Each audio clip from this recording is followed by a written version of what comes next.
তোমরা অনেক ভালো, তোমরা আজ আমার জীবন বাঁচালে। এই নাও, আমি তোমাদের একটি জাদুর ডালিম বাড়ি দিয়ে দিয়েছি।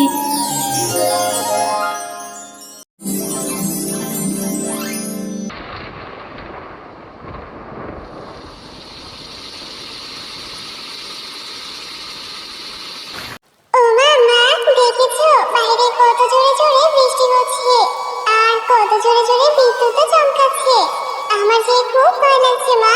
না রে মা, ভয়ের কিছু নেই, একদম ভয় পাস না, কিছুই হবে না আমাদের। কিন্তু এবার যে বৃষ্টি হচ্ছে আমার তো মনে হয় এবার বন্যাই হবে।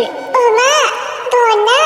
এই বিষয়ে আমি স্কুলের বইতে পড়েছিলাম, বন্যা হলে নাকি ঘর বাড়ি সব তলিয়ে যায়। তাহলে কি আমরা ডুবে মারা যাবো মা? না রে মা, এমন কথা বলিস না, সৃষ্টিকর্তা আমাদের একটা না একটা উপায় ঠিক বের করে দিবে। কিন্তু আমি ভাবছি অন্য কিছু রে মা। ওমা, তুমি এত কি ভাবছো আমাকে বলো তো। আমি ভাবছি আমাদের ডালিমের জমির কথা। এইভাবে যদি বৃষ্টি হতেই থাকে তাহলে তো ডালিম গাছের সব কলিগুলো পড়ে যাবে, আর ডালিম গাছের গোড়ায় যে অনেক পানি চলে আসবে। মা, তাহলে আগামীকাল সকালে গিয়ে ডালিমের জমি থেকে সব পাকা ডালিমগুলো নিয়ে আসবো, কেমন? আচ্ছা ঠিক আছে, সে সকাল হলেই দেখা যাবে। এখন এত কথা না বলে তুই একটু ঘুমিয়ে নে তো দেখি।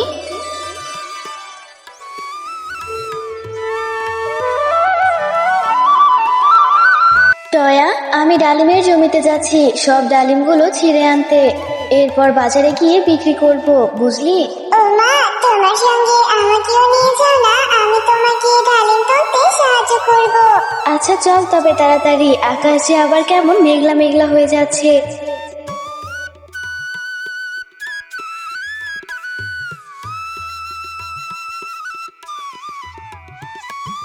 ও মা, দেখেছো ডালিমের জমির কত কাছাকাছি পানি চলে এসেছে।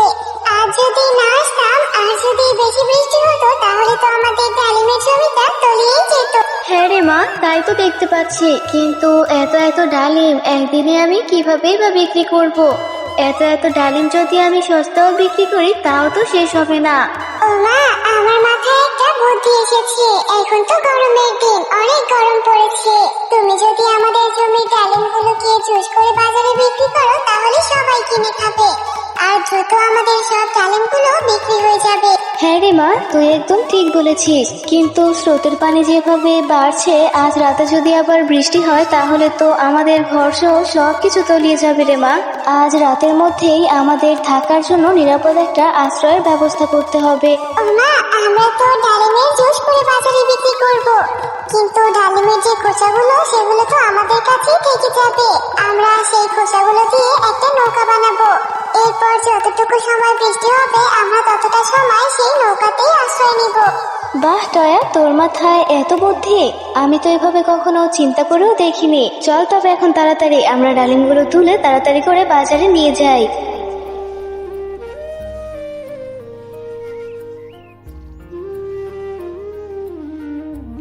টয়া, তুই তাহলে এখন তাড়াতাড়ি বাড়িতে চলে যা, গিয়ে সবকিছুর ব্যবস্থা করে ফেল।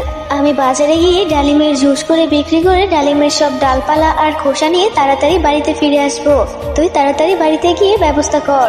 আচ্ছা মা, ঠিক আছে, আমি তাহলে এখন তাড়াতাড়ি বাড়িতে চলে যাই।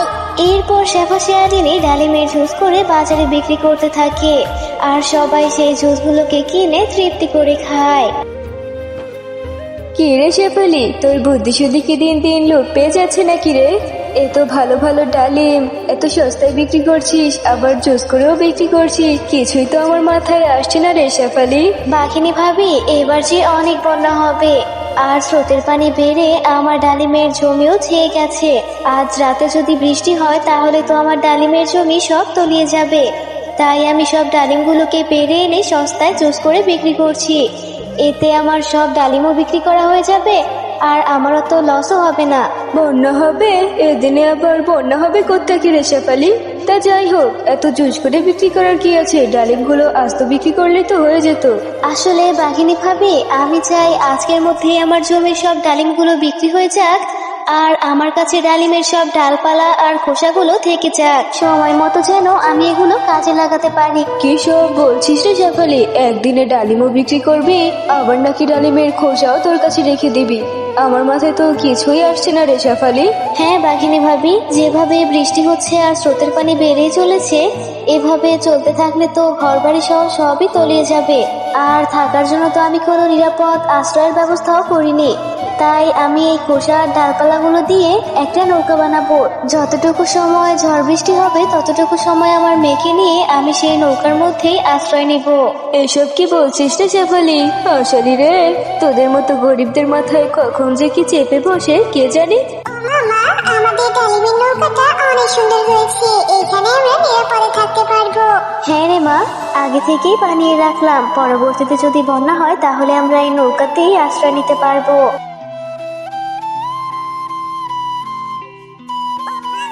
দেখেছো বাইরে কত জোরে জোরে বৃষ্টি হচ্ছে আর কত জোরে জোরে বিদ্যুৎ চমকাচ্ছে। আমার যে অনেক ভয় লাগছে মা।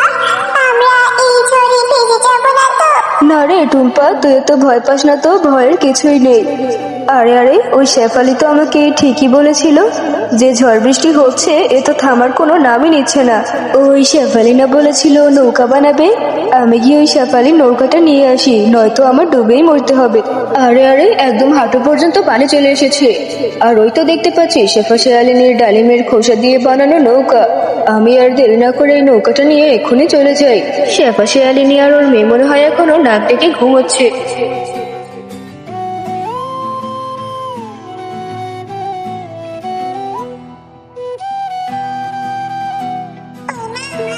আমার যে এখন অনেক ভয় লাগছে। পানি তো শুধু বেড়েই চলেছে। একটু পরে তো মনে হচ্ছে এই পানি চার পর্যন্ত উঠে যাবে। আর আমাদের নৌকাটাও মনে হয় কোথাও ভেসে গেছে। না রে মা টয়া, তুই একদম ভয় পাস না, আমাদের কিছুই হবে না। সৃষ্টিকর্তা চাইলে আমাদের একটা না একটা ব্যবস্থা ঠিক হয়ে যাবে। কিন্তু নৌকাটা তো ভেসে যাওয়ার কথা ছিল না। আমি তো অনেক শক্ত করেই নৌকাটা বেঁধে রেখেছিলাম। হয়তো আমাদের কোনো প্রতিবেশী এসে নৌকাটা নিয়ে গেছে। তুই ভয় পাস না রে মা, আমাদের কিছুই হবে না, দেখিস। ও মা, ওই দেখো আমাদের দিকে একটা কাঠের নৌকা ভেসে আসছে। হ্যাঁ রে মা, তাই তো দেখতে পাচ্ছি। সৃষ্টিকর্তা তাহলে আমাদের ডাক শুনেছে। চল তাহলে তাড়াতাড়ি আমরা এই নৌকাটাতে উঠে পড়ি, এরপর নৌকাটা ভাসিয়ে দেই যদি কোনো শুকনো স্থানের খোঁজ পাই।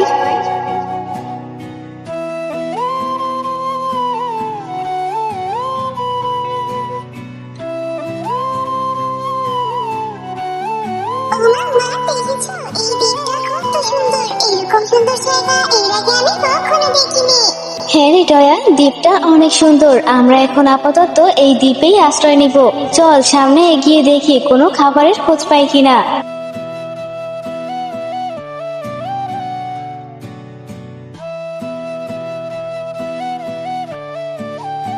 দুষ্টু তান্ত্রিক, আমাকে ছেড়ে দে বলছি। আমার জাদুর কাঠি আমি তোকে কখনোই দিব না। আমার জাদুর কাঠি নিয়ে তুই অন্যের ক্ষতি করতে চাস, এটা আমি কখনোই হতে দেব না। তুই যদি তোর জাদুর কাঠি আমাকে না দিস তাহলে আমিও তোকে বাঁচিয়ে রাখবো না। তাড়াতাড়ি তোর জাদুর কাঠি আমার হাতে তুলে দে বলছি, নয়তো আজ তোকে আমার হাত থেকে কেউ বাঁচাতে পারবে না। ও মা, ওইদিকে দেখো একটা দুষ্ট তান্ত্রিক একটা পরীকে কিভাবে বেঁধে রেখেছে। ওই পরীটাকে আমাদের বাঁচাতে হবে মা। হ্যাঁ রে টয়া, ওই পরীটাকে আমাদের বাঁচানো উচিত। তুই এখানেই থাক, আমি দেখছি কি করা যায়। আমি না বলা পর্যন্ত তুই আমার কাছে আসবি না, কেমন? এরপর শেফা শেয়ালিনী দুষ্ট তান্ত্রিকের কাছে গিয়ে চলে গেলাম রে, চলে গেলাম, ঘুরে গেলাম। এই করি, আমাকে বাঁচা, আমি আর কখনো এরকম করবো না, আমাকে বাঁচা। তোমরা কারা? তোমাদের তো এর আগে আমি কখনো এই জঙ্গলে দেখিনি। এই গভীর জঙ্গলে তোমরা কেনই বা এসেছো? এরপর শেফা শেয়ালিনী তার সাথে ঘটে যাওয়া সমস্ত ঘটনা পরীকে খুলে বলে। ও তাহলে এই ব্যাপার। তোমাদের কথা শুনে আমার অনেক খারাপ লাগছে। তোমরা অনেক ভালো, তোমরা আজ আমার জীবন বাঁচালে। এই নাও, আমি তোমাদের একটি জাদুর ডালিম বাড়ি দিয়ে দিচ্ছি। এই বাড়িতে তোমরা যাবতীয় সমস্ত কিছু পেয়ে যাবে। এখানে তোমাদের কোনো কিছুর অভাব হবে না। তোমাদের যখন যেটা খেতে ইচ্ছে করবে তখন তোমরা সেটাই খেতে পারবে। পরি, তোমাকে অনেক অনেক ধন্যবাদ আমাদের মা ও মেয়েকে সুন্দর একটি আশ্রয়ের ব্যবস্থা করে দেওয়ার জন্য। তোমাদের জন্য এটা করা আমার কর্তব্য ছিল, কারণ তোমরা আমার জীবন বাঁচিয়েছো। তোমরা আমাকে ধন্যবাদ দিয়ে ছোট করো না। তোমরা অনেক ভালো, তোমরা সবসময় ভালো থেকো।